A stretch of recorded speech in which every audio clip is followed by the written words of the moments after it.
Hi, this is Peter Woolfolk speaking. Now, first of all, thank you so very much for listening to the podcast. Now, I am very excited to let you know that the podcast is now available on Amazon Alexa. You know the drill. Simply say, Alexa, play Public Relations Review Podcast, and she'll take it from there. And again, thank you for listening. And if you enjoy the program, please become a subscriber. Now, on to the podcast. Hello, this is Peter Woolfolk, producer and host of the Public Relations Review Podcast.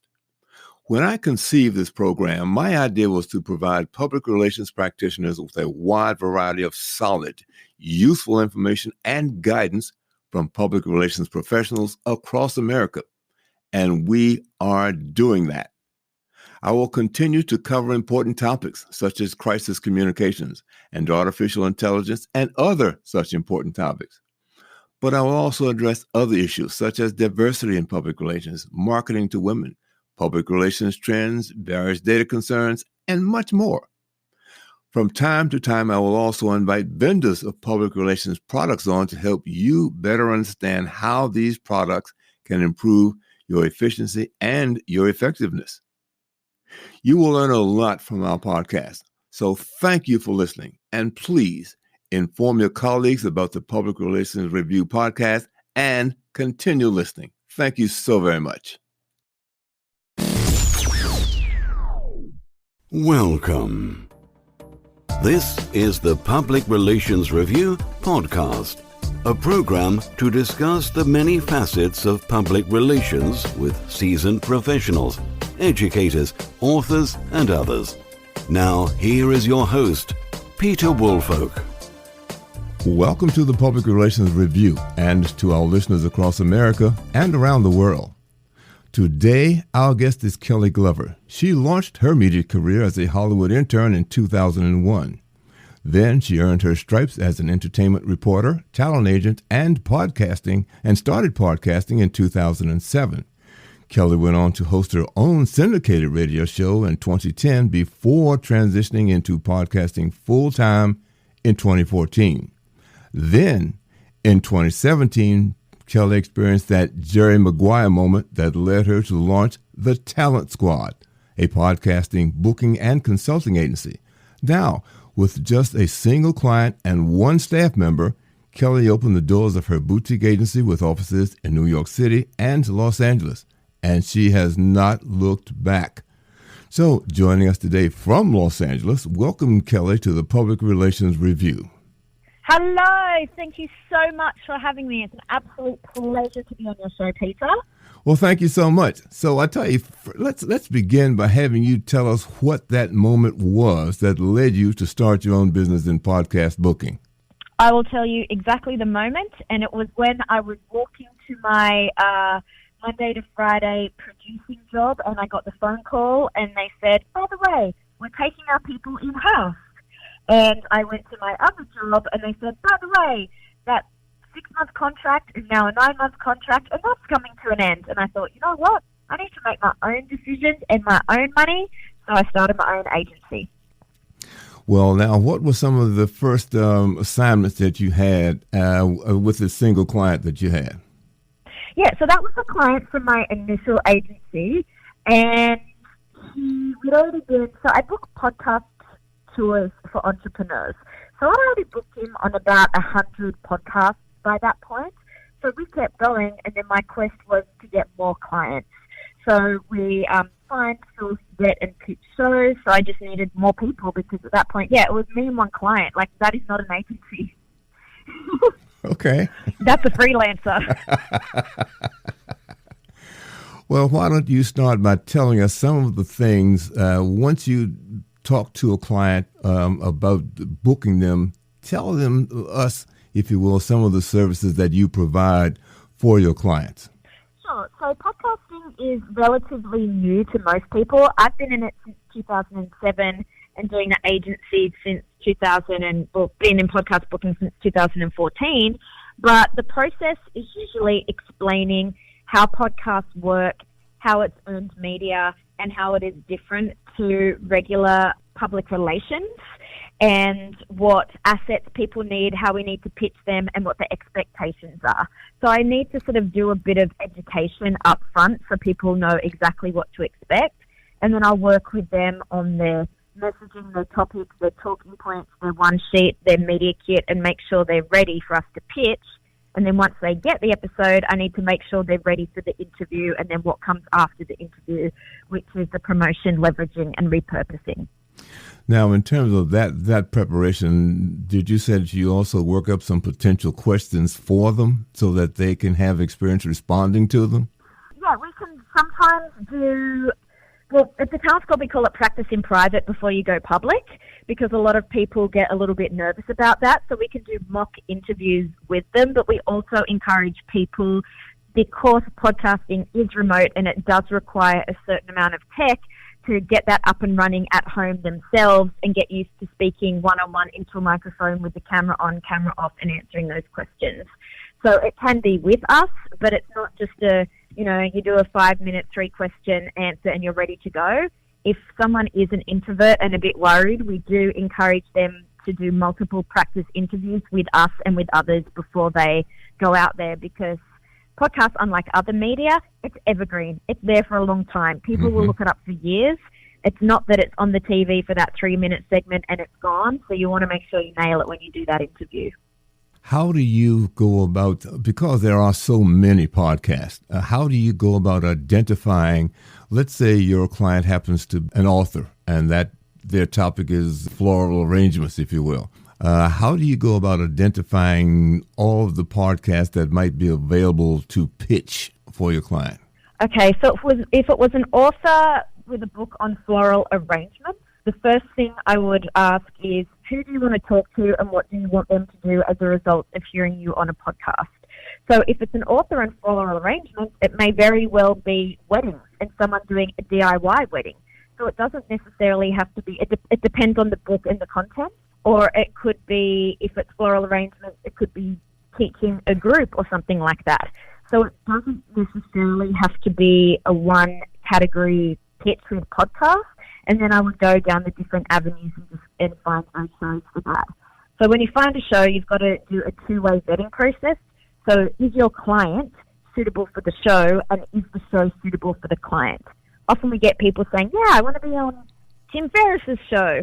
Well, if the last person was Oprah and Gary Vaynerchuk, you're probably not at that level. So you might want to be on that show and it's awesome, but you might not be good enough for that show yet. So they're just a few things. But yeah, there's more than 800,000 podcasts at the moment, but there's a thing called pod fade. So even though the show's there, it doesn't mean they're active. Even though the shows are there, it doesn't mean they have guests. It could be a solo show, or it could be a show amongst hosts where they talk to themselves. So with pitching podcasts and getting your client on that show, a lot of the legwork is just finding the show before you even vet the show and before you even pitch the show. So that's where the busy work becomes. One of the things that I found out in my broadcast career is that you do get a lot of calls, maybe from entrepreneurs that just want to get on the radio and they don't make the linkage between what your show is about and what it is that they do. That, those two things we find a lot of authors, odds. I want to talk about the book. We find a lot of authors say, I want to talk about the book. I'm promoting my book. But nobody wants to hear about the book unless you're Oprah and it's you coming out with a book talking about yourself. What the audience actually wants to hear is the content of the book, and you are the person to deliver that message. So with the flower arrangement person, say the name of the author is Jane. They don't know who Jane is. They don't care about Jane. They want to know, I need to learn this skill of flower arranging. Jane's the expert that's written the book, and that's how she's going to get on the show. So it's not necessarily about her as a person. Her stories will go into that element of it, but it's not the upfront thing that I'd leave the pitch with. Especially in podcasting, it's all about edutainment. People want to learn something, and they also want to know how to do something. So it's what can you teach the audience that they couldn't do at the beginning of the show that they will know at the end, and relate you as the expert to that, where they now know, like, and trust you, and now need to want to get in your ecosystem and possibly buy that awesome book that you've got on floral arranging. Now, do you, because another thing that I would often do, because my show, let's say I talked about politics and and folks will have a lot of different issues to talk about. Rather than me being all over the board, I would encourage them on occasion to give me some of the questions that you want to have talked about on the program. Because as a PR person, I understood that if you don't do that, sometimes you can lose control of the narrative, and they might go in directions, the host might go in directions you don't want them to go in. So do you help prepare them with questions? Yeah, but as a PR person, you don't have control of the narrative. You're a guest on somebody else's show, so they're the ones, and you have to go where they go. So sometimes you need to control it from within the interview and ask and answer your own questions in the interview. But it's their show, you're the guest at somebody else's party, and you have to go with the flow. It's not, if you want to control the narrative and get your questions asked and answered and talk about what you want to talk about, that's advertising, and you need to pay for it, and that's how you can control it. Otherwise, it's earned media. Okay. So part of your grooming, if you will, on with your clients is to help them make sure that there's some, or being able to guide the questioning a little bit more to their benefit?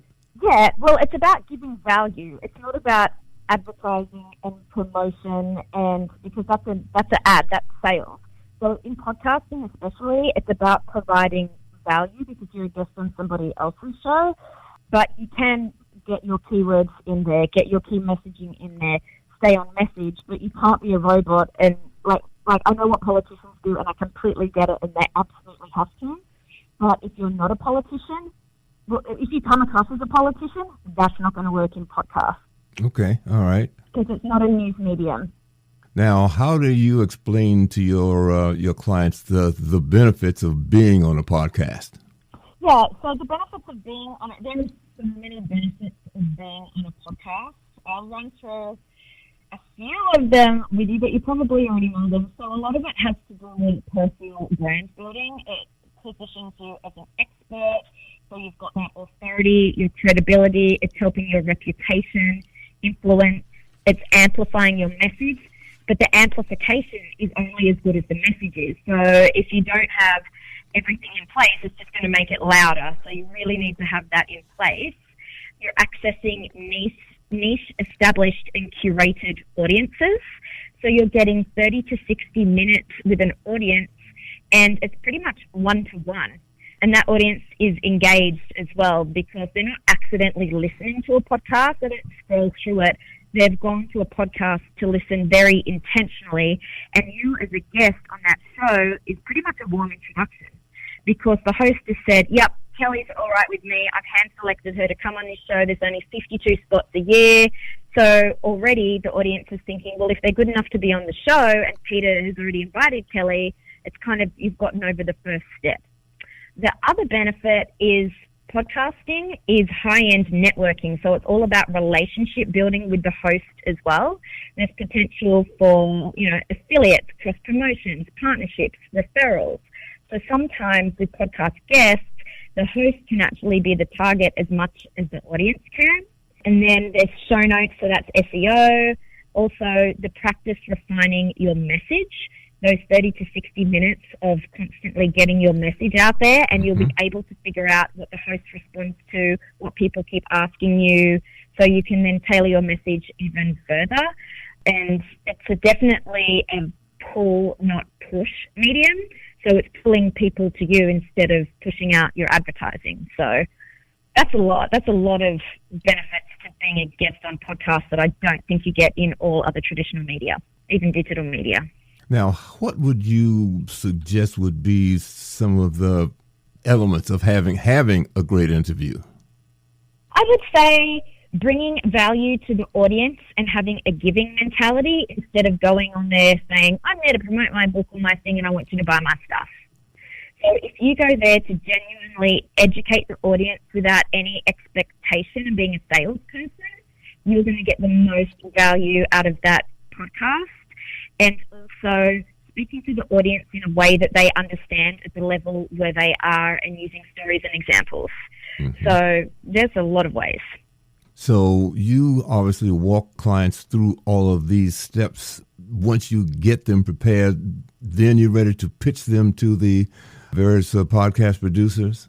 Yeah, so then we've gotten all the prep out of the way. So we've got their messaging, we know what their purpose is, we've got their positioning right, we cross-check the platform to make sure that, the message is right, the headshots are right, that you're live on all the platforms. And because having a personal brand and getting it out there, if one element isn't working, it's not going to work. So a personal brand is about how you look, act, what you say, what you stand for, who you associate with. But if it comes across fake, it's not going to work. Mm-hmm. So we need to have that in place before we send the pitch. If you've got your why, but it's not resonating, it's disconnected, no one's going to care. If you've got your messaging, but it's confusing and it's not clear, it's not going to work. You might have your positioning, but if it's generic and you're not highly differentiated, it's not going to work either. So it's kind of like a Rubik's Cube. All the colors have to match and say green. If one thing isn't working, then it's not going to work. So we have that in place. Then we find, source, and vet the shows, and then we send the pitches out. And then we've still got to get the yes. So that's why it's quite a manual and intense process. Talk a bit more about personal brands. I don't hear very much about that. People might need to know what it is that they need to do to enhance their personal brands. Yeah, so personal brands, I'm obsessed with it, but I don't really love the term. I think when people think of personal brand, they think of those Instagram girls that have filters, it's all pink, it's shiny, and it's completely fake. If you replace the word personal brand with reputation management, it changes everything. Mm-hmm. Every single one of us has a personal brand. We've always had one. And whether or not you are active in your personal brand, you've got one, and it's how people perceive you. So you can think you're perceived one way, but you might act a different way. So it's about, like I said, it's how you look and dress, how you present yourself. It's how you act. So it's what you say, what you do, how you say it.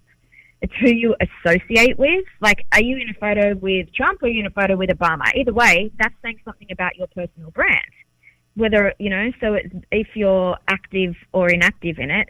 And, you may have all those things that I was saying. You may be authentic. You may resonate. You may be clear. You may be differentiated. But if you only stick a post out once a year, it's inconsistent. So no one's going to see it.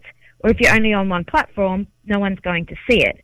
So it's all those things and being proactive instead of it just being, even if you do nothing, that's adding to your personal brand. That's saying lazy, inactive, doesn't care. Mm-hmm. So that's the way I look at it, and it's hugely important.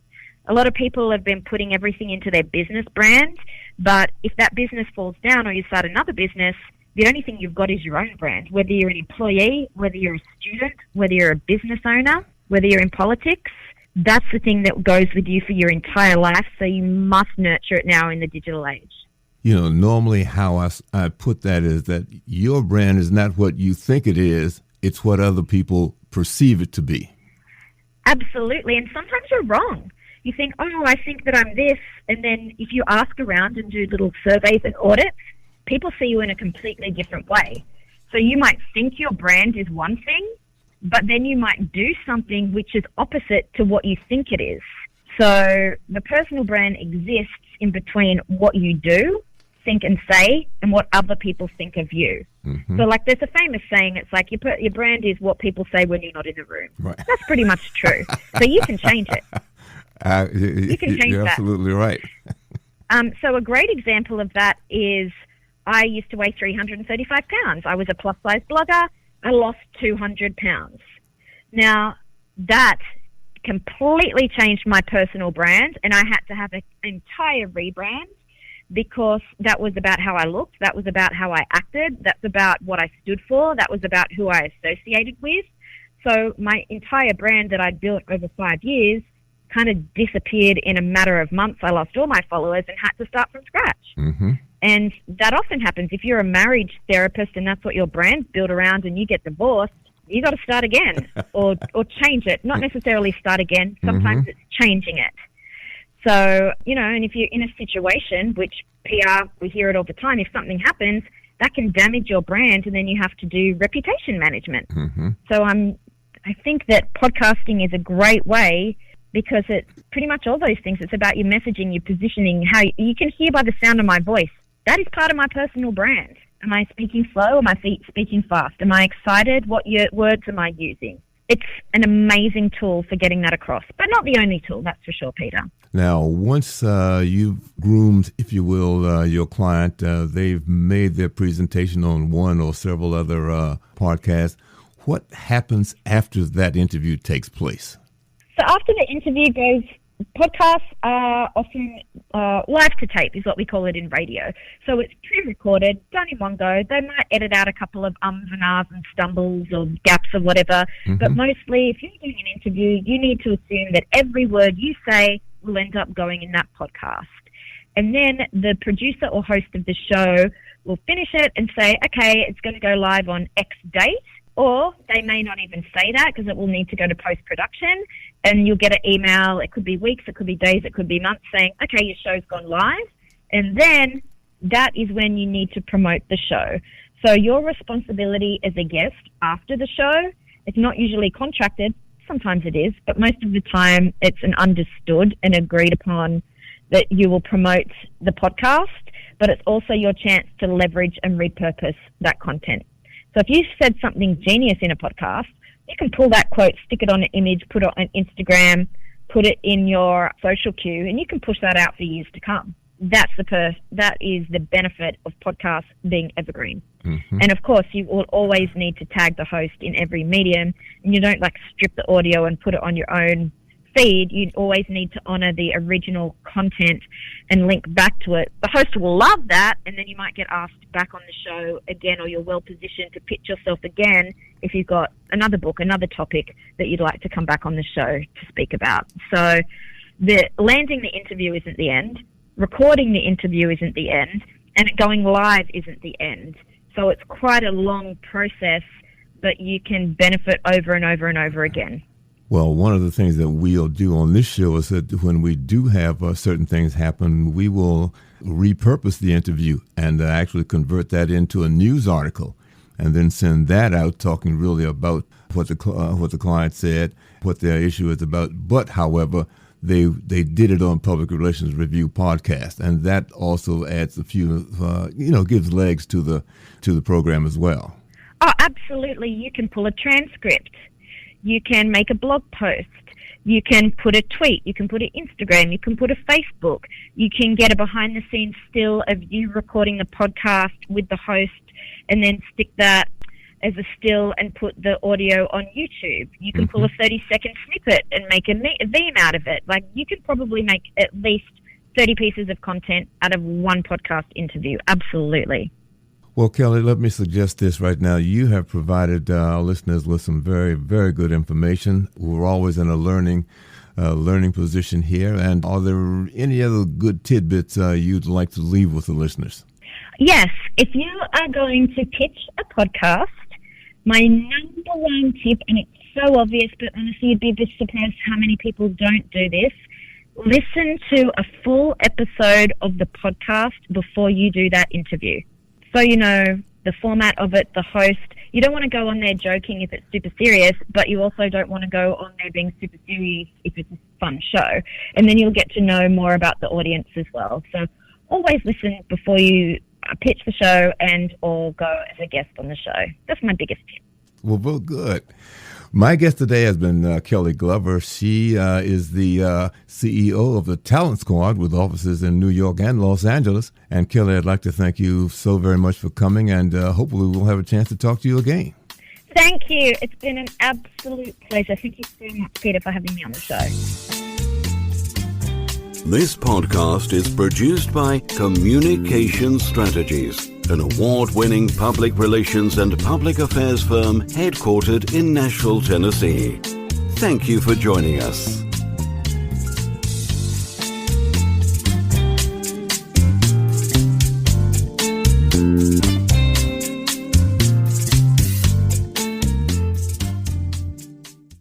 Hello, this is Peter Woolfolk. First, let me say thank you so much for being a listener. Now, I want to alert you to our shiny new podcast website located at podpage.com. However, you can go directly to the podcast site located at publicrelationsreviewpodcast.com. There, you can contact me through email. You can leave a voice message. You can leave a review. You can read an episode blog and frequently learn about the podcast guests. You might also want to suggest podcast topic ideas or even suggest a guest. You can also let me know if you would like to receive our podcast listener logo that you can post on your social media. So I look forward to hearing from you about our new podcast website. Thank you so much for listening to the Public Relations Review podcast, and have a great day.